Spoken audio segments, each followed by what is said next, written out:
An $80 million deal isn't for self-taught nobodies, Chad said as he yanked my laptop from the table like it belonged to him.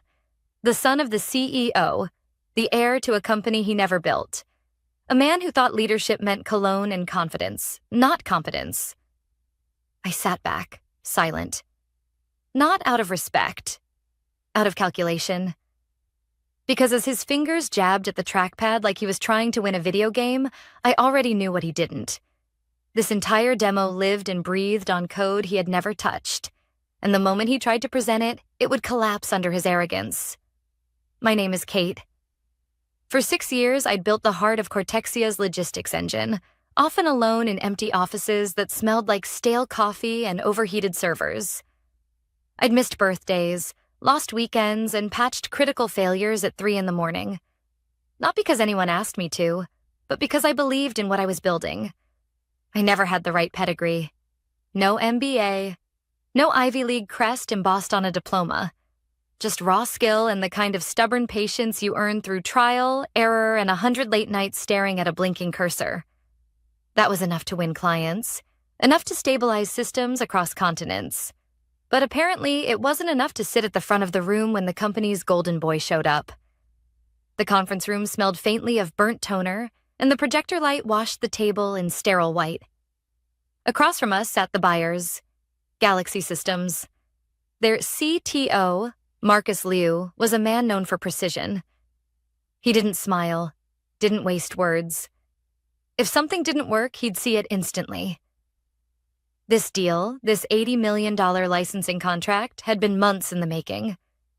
I'd built the sandbox environment piece by piece, triple-checking every dependency, even scripting recovery points in case of failure.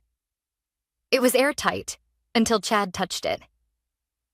"Watch this," he said, puffing out his chest like he'd written a single line of code in his life. I did watch. I watched the dashboard stutter once, then twice. A loading icon spun endlessly, mocking him. His palms grew slick, his forced smile wider than his knowledge. "It's just lag," he muttered, clicking harder. The buyer stayed stone-faced. The temperature in the room seemed to drop. Then the screen froze completely. Browser dead. Silence spread across the table like a fault line. Marcus leaned forward. "Is it supposed to do that?" I kept my jaw tight.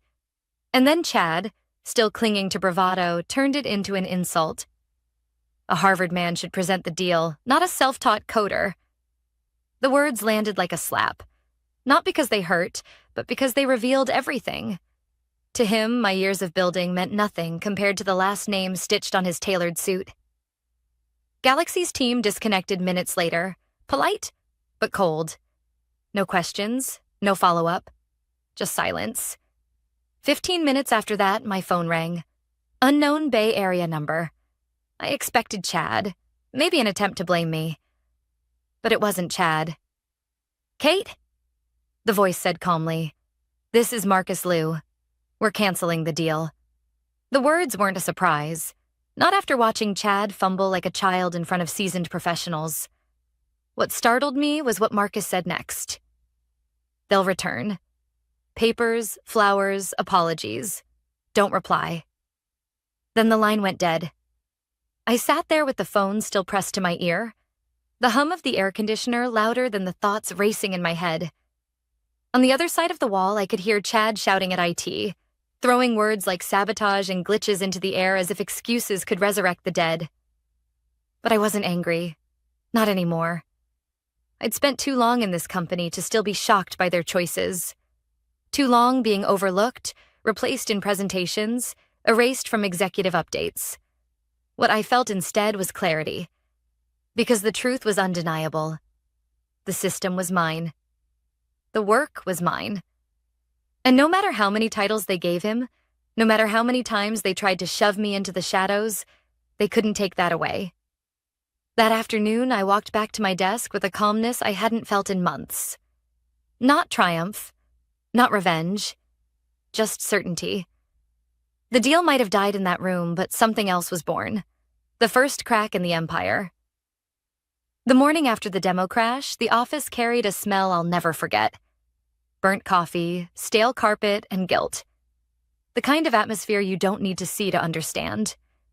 People avoided eye contact, phones rang unanswered, and conversations cut off whenever I walked by. I was called into Lena's office. She didn't even look at me when I walked in, just gestured vaguely toward the chair while typing furiously on her laptop. "Obviously, yesterday didn't go the way we hoped," she said flatly. I sat without answering. Her words weren't for me. They were for the record. She kept typing. "There's concern about technical transparency. Chad has asked to take a more hands-on role moving forward." "And me?" I asked quietly. She looked up then, forcing a sympathetic smile that didn't reach her eyes. "We'd like you to focus on documentation for now." Internal support. It's important work documentation. That was corporate code for "we don't trust you in front of clients anymore." The same as telling a surgeon to organize cotton swabs after someone else botched the operation. I nodded once. Of course. Wouldn't want Chad to strain himself. Her smile faltered, but she didn't respond. The meeting was over. I walked back to my desk, past the glass conference room where Chad was already holding a vision sync, pacing like he was on stage at a TED Talk. Milo, my junior developer, caught my eye from his desk. His face said it all. "They demoted you, didn't they?" "They want me on documentation," I told him. His mouth fell open. "But you built the system." "He can't even—" "Doesn't matter." I cut in. "You're in charge of the Galaxy account now." He paled. "I'm not ready." "You'll be fine," I lied. Because it wasn't about him being ready. It was about letting the system show what happens when arrogance replaces competence. I opened a blank Confluence page and began writing. The truth lived in my head. Thousands of hours of context, half-documented fixes, invisible workarounds scribbled in notebooks during server outages. But what I gave them was polished, professional, and just incomplete enough to make Chad believe he understood it. Some modules I labeled as legacy, deprecated others. I flagged as requires elevated permissions. And Module 6? I sealed it behind a cryptographic lock. My lock. Without my key, it wouldn't run. Not malicious, not sabotage. Just safe. If they wanted to sideline me, fine. But they weren't going to run my work into the ground without learning what it meant to do it alone.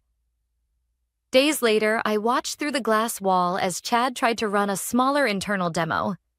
He paced, clicked, frowned. The loading icon spun. He clicked again, muttered something, slammed the laptop shut, and stormed out before anyone could ask questions. Nobody called me in. Nobody asked for help. That was the strategy now. Pretend everything was fine while the cracks deepened. But whispers started spreading. Galaxy hadn't responded since the failed pitch. Sales was panicking. Investors were asking questions. And the CTO had conveniently gone on vacation. Me? I was invisible. Not fired. Not scolded. Just erased. No calendar invites, no executive threads, no meetings. A ghost haunting the system I had built. At lunch, I took long walks. I stopped rushing my coffee. I even drove the scenic route home instead of racing to collapse in bed. The anger that had burned in me for years had shifted into something colder, something sharper. Because here was the truth. They didn't just sideline me. They underestimated me. They thought by cutting me out of the spotlight, they could control the system. But the system wasn't theirs to control. Not really. Late one night, alone in the office, I opened the build logs.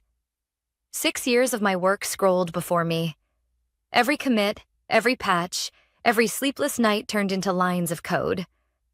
I sat there staring at it, remembering the moments when the system barely held together, when one missed keystroke could have sunk it. Then I renamed the repository. One word. Artifact. Because that's what it was now. My creation, my proof, my shield. And if they wanted to bury me, they'd have to dig through what I left behind. By the end of that week, the ripple had started. An email from Galaxy's CTO to Lena landed with surgical precision. Subject: Install error.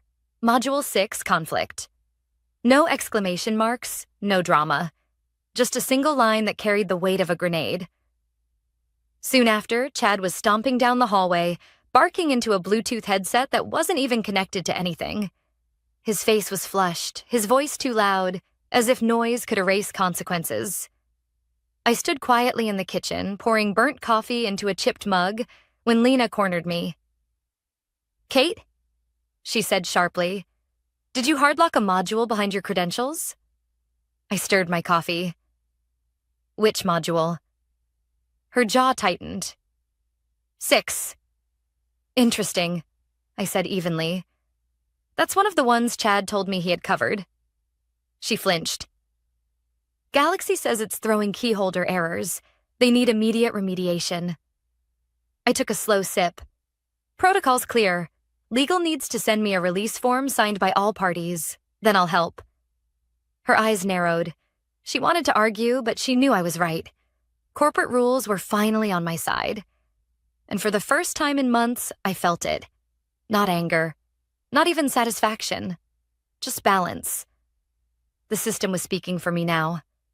The next week at the office felt like living inside a pressure cooker. People moved faster, spoke quieter, and avoided each other in hallways. Rumors spread like wildfire, each one worse than the last. Galaxy had gone silent. No follow-ups, no scheduling, no small talk. Silence from a potential client isn't neutrality. It's a verdict. Everyone knew it. Everyone felt it. Inside the building, the blame game had begun. I wasn't invited to the executive meeting, of course, but Milo filled me in later. The CEO, Everett Bowman, Chad's father, stormed in with the kind of fury only a man protecting both his money and his son can summon. He demanded answers, waving reports like they were weapons. Chad blamed legacy issues. Lena tried to talk about strategic repositioning. The VP of sales pointed directly at the failed demo. It wasn't a conversation. It was a bloodbath. By the end, the only thing they could agree on was to draft a carefully worded update for investors. Words like alignment and roadmap were tossed around, as if buzzwords could erase the sight of a frozen dashboard. Meanwhile, my name was spoken less and less. Not because they'd forgotten me, but because acknowledging me meant admitting the truth. That I was the only one who could fix this. I kept my head down, at least outwardly. I updated documentation, answered small technical questions, and acted like the obedient employee they wanted me to be. But I also kept receipts. Every email, every commit, every handoff. Everything that proved I had warned them, flagged risks, and done my part. Not to fight them with, at least not yet, but to protect myself when the walls came down. One afternoon, Lena cornered me near the elevators. Her face was pale, her voice clipped. "Galaxy's CTO sent another note," she said. "Module 6 won't deploy. They're calling it a blocker." I nodded slowly. That's what happens when you don't follow the environment requirements. She sighed, almost pleading. "Kate, can't you just step in and fix it?" I tilted my head. "Without the release form?" She looked away. She knew I was right. They'd built the rules to keep people like me in line. Now those same rules were tying their hands. By midweek, investors were circling. The whispers weren't whispers anymore.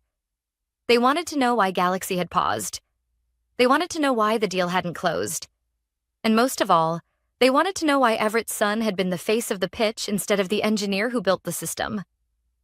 That last question hit harder than any technical issue. The tension boiled over during a company-wide meeting.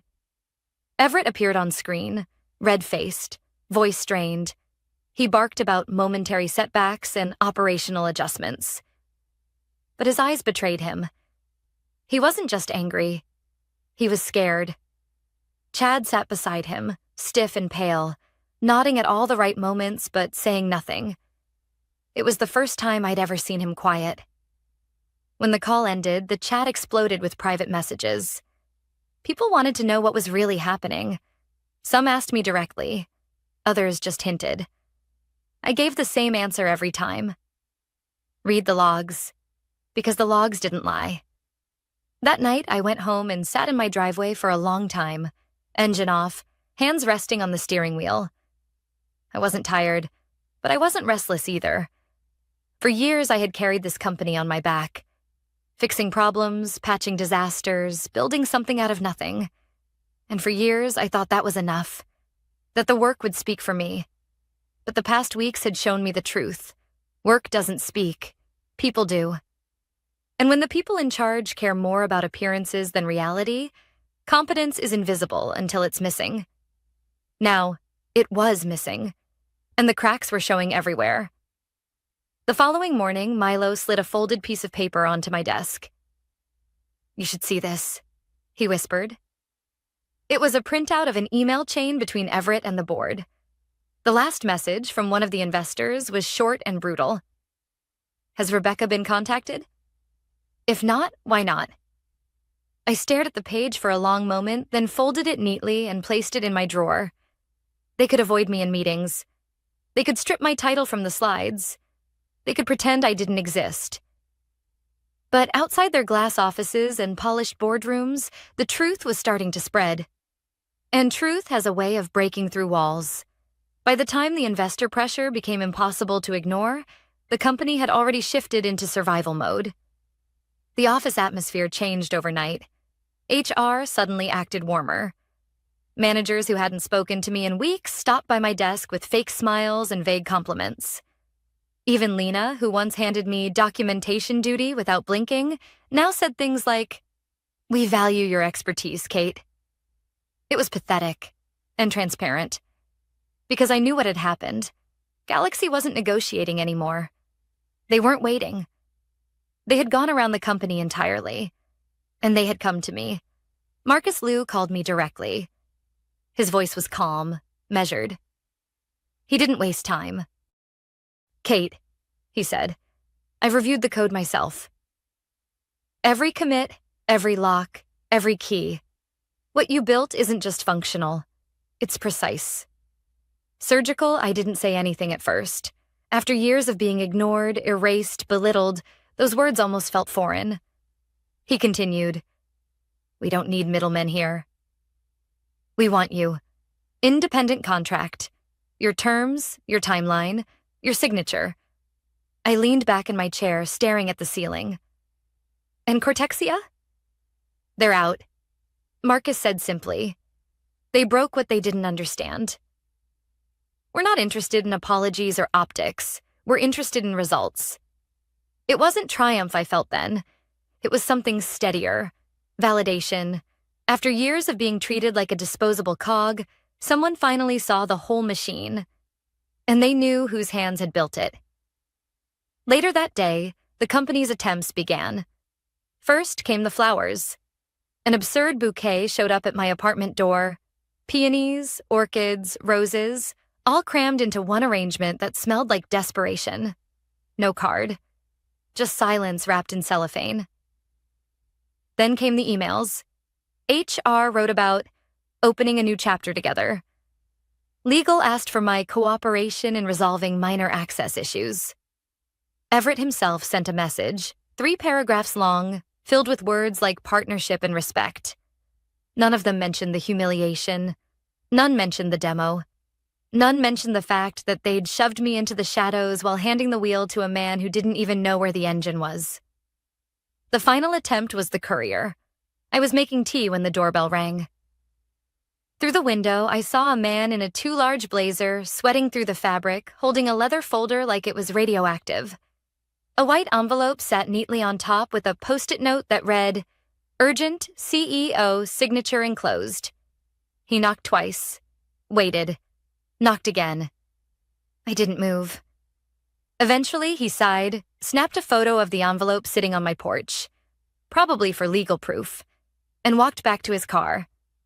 He lingered there as though expecting me to chase him down the driveway, beg for forgiveness, and sign whatever forms he carried. I let the kettle whistle and poured my tea. Earl Grey, my favorite. By the time I returned to the window, he was gone. That night, more emails filled my inbox. They promised new titles, higher pay, better offices. Some even hinted at stock options. but none of it mattered. They weren't offering those things because they valued me. They were offering them because they were drowning. And drowning people will cling to anything, even the person they once pushed underwater. I clicked Select All and deleted every message. The next morning, the sprinklers went off at dawn. When I stepped outside, the leather folder was drenched, papers inside warped and soggy. I walked past it without a second glance. Because I understood something now. Power isn't in titles or suits or corner offices. Power is in ownership of your work, your choices, your name. They had tried to take all of that from me, and now it was slipping through their fingers. When I checked my inbox later that day, a single new email sat at the top. Not from HR, not from Everett, not even from Lena. It was from Marcus. 5 words in the subject line. Do not open the door. The body was even shorter. They'll beg with flowers, apologies, and papers for you to sign. Do not open the door. The deal is off for them. See you Monday. I closed my laptop and let the silence settle around me. For the first time in years, I wasn't anxious. I wasn't exhausted. I was free. The collapse didn't happen with an explosion. It happened quietly, in pieces. I heard about it secondhand at first. Screenshots from Milo, a late-night text from someone in finance, whispers filtering through Slack channels. By the time the real news broke, the company wasn't trying to hide it anymore. They couldn't. Galaxy had cut ties. Not paused, not renegotiated. Canceled. An $80 million deal. Gone. Just like that. The board reacted like anyone would when money evaporates. They tore each other apart. I wasn't in the room, but the stories spread fast. Everett pounding his fists on the table, Chad babbling about strategic oversight, Lena crying in the hallway, investors demanding answers no one could give. At one point, Milo told me, someone asked point blank why my name was still on every build log, every commit, every authentication key. Why the entire system still depended on the person they had pushed aside. Chad apparently tried to spin it. Called me a legacy dependency. The silence that followed, Milo said, was so sharp it made his stomach twist. Meanwhile, my world was steady. I signed Marcus's contract without hesitation. The terms were better than anything I'd ever dreamed of. My scope, my timeline, my decisions. No more layers of people standing between me and my work. No more polishing slide decks for someone else's ego. When I hit send on the signed contract, it didn't feel like revenge. It felt like release. The company tried one last time. Another courier came to my door, this one older, in a suit that actually fit. He carried a different folder, thinner, with a neat bow tied around it like a peace offering. He knocked 3 times. I didn't answer. Through the window, I saw him set the folder down, take a picture, and leave. Inside were forms, an NDA, reassignment of intellectual property, a retroactive consulting offer, padded with fake performance bonuses. It sat on my porch all afternoon. The sprinklers hit it again overnight. By morning, it was pulp. That felt right. I didn't gloat, didn't laugh, didn't send messages to old colleagues with, "I told you so." Instead, I cooked breakfast slowly, watered my plants, and took a walk without checking my phone every 5 minutes. I felt my shoulders drop for the first time in years. Because here's the truth. Revenge isn't about fireworks. It isn't about dramatic speeches or triumphant scenes. It's about balance. And balance had finally returned. Marcus called me again that week. "They'll try to smear you," he said matter-of-factly. "Spin the story, protect the family name. But I've seen the logs. I've seen the truth. And I don't work with liars."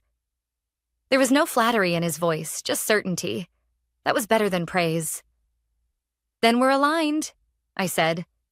From the outside, Cortexia kept pretending for a while, issuing vague press releases about internal restructuring and shifting priorities. But people in tech circles talk. The story spread. A nepotism hire botched the biggest deal in company history. and the engineer who built the system walked away untouched. Recruiters began reaching out to me within days. Old colleagues reappeared, some with apologies, others with proposals. I answered none of them, because I already had what I wanted. Not just the contract, not just the paycheck, though both were more than fair. What I had was freedom. On the Monday Marcus mentioned, I drove into the city, parked my car, and walked into Galaxy's offices. Not as an employee hidden behind someone else's shadow, but as myself. They greeted me by name. They shook my hand. They asked me where I wanted to start. For the first time in years, I didn't feel small. I didn't feel invisible. I felt seen. That evening, back at home, I sat on my porch with a cup of tea. Across town, I knew Everett and Chad were still scrambling, sending more emails, calling more meetings, spinning more excuses. Their empire wasn't burning all at once, but the foundation had cracked.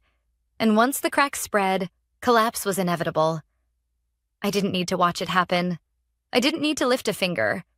I just let the silence carry it all away. Work doesn't always speak for itself. But sometimes, when the right people finally listen, it speaks louder than any title, louder than any surname. That was the lesson I learned. And as I closed my laptop, with my new contract saved neatly under my name, I realized something simple. They had tried to bury me. But all they did was water the ground.